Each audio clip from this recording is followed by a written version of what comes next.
PMC പദ്ധതിയിൽ ഒപ്പിടാത്തതിൻ്റെ പേരിൽ സമഗ്ര ശിക്ഷ കേരളക്ക് ലഭിക്കേണ്ട ഫണ്ട് തടഞ്ഞുവെക്കുന്ന കേന്ദ്ര സർക്കാർ സമീപനം, അതിൻ്റെ ഭാഗമായി 1158 കോടി രൂപയുടെ ഫണ്ടാണ് കേരളത്തിന് ആ ഘട്ടത്തിൽ നഷ്ടമായിരുന്നത്. അപ്പോൾ PMCയിൽ കരാർ ഒപ്പിട്ടു എന്ന് വിചാരിക്കുക. അങ്ങനെയാണെങ്കിൽ പോലും അതിൽ നിന്ന് പിന്മാറാൻ സംസ്ഥാനങ്ങൾക്ക് കഴിയും എന്നതിൻ്റെ ഉദാഹരണവും നമ്മുടെ രാജ്യത്തുള്ളതാണ്. പഞ്ചാബിൻ്റെ അനുഭവം നേരത്തെ ഉന്നയിച്ചതാണ്. 2022 ഒക്ടോബറിലാണ് PMC പദ്ധതിയിൽ ധാരണാപത്രം പഞ്ചാബ് സർക്കാർ ഒപ്പുവെക്കുന്നത്. അത് കഴിഞ്ഞ് 9 മാസങ്ങൾക്ക് ശേഷം 2023 ജൂലൈയിൽ ഔദ്യോഗികമായി തന്നെ അതിൽ നിന്ന് പിന്മാറുന്ന നില സ്വീകരിക്കുകയും ചെയ്തു. അപ്പോൾ പിന്മാറാൻ കഴിയാത്ത ഒന്നാണ് എന്ന വാദം ശരിയല്ല എന്നതാണ്. വേറൊരു പ്രശ്നം കേരളം അതീവ ഗൗരവമായി കാണേണ്ട ഒരു കാര്യമാണ്. അന്താരാഷ്ട്ര യോഗ ദിനാചരണം വരുന്നുണ്ട്. അതുമായി ബന്ധപ്പെട്ട്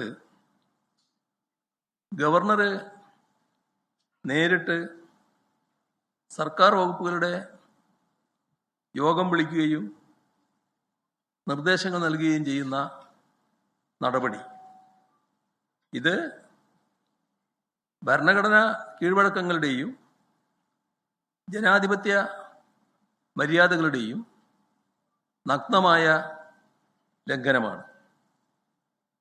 ഗവർണറിൽ നിക്ഷിപ്തമായ അധികാരം സാധാരണഗതിയിൽ മന്ത്രിസഭയുടെ ഉപദേശ നിർദ്ദേശങ്ങൾക്കനുസരിച്ച് പ്രവർത്തിക്കുക എന്നതാണ്. ഗവർണർ ഒരു സമാന്തര അധികാര സ്ഥാനമായി മാറുന്ന കാഴ്ചയാണ് കാണുന്നത്. അത് ഭരണഘടനാ വിരുദ്ധമാണ്.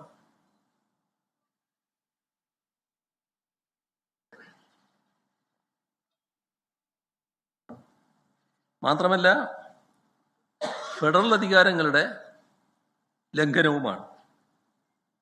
എന്തടിസ്ഥാനത്തിലാണ് ഗവർണർ സർക്കാർ വകുപ്പ് മേധാവികളെ നേരിട്ട് വിളിച്ച് ഭരണകാര്യങ്ങളിൽ ഇടപെടുന്നത്? അത്യന്തം ഗുരുതരമായ സാഹചര്യമാണ് ഇതിൻ്റെ ഭാഗമായി സംജാതമായിട്ടുള്ളത്. ഇതുമായി ബന്ധപ്പെട്ട് മുഖ്യമന്ത്രിയുടെ പ്രതികരണമൊന്നും കണ്ടില്ല.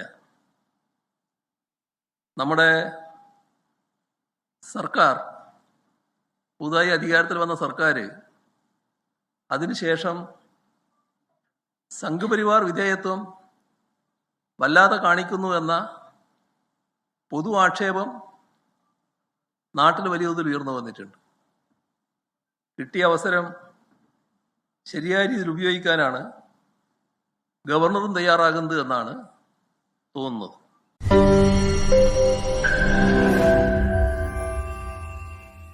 ലോകത്തെവിടെയായാലും ഏത് സമയത്തും 24 വാർത്തകളും ഓഗ്മെന്റഡ് റിയാലിറ്റി പാക്കേജുകളും എക്സ്പ്ലെയിനറുകളും വിശദമായി കാണാൻ ഞങ്ങളുടെ യൂട്യൂബ് ചാനൽ നിങ്ങൾക്ക് സബ്സ്ക്രൈബ് ചെയ്യാം.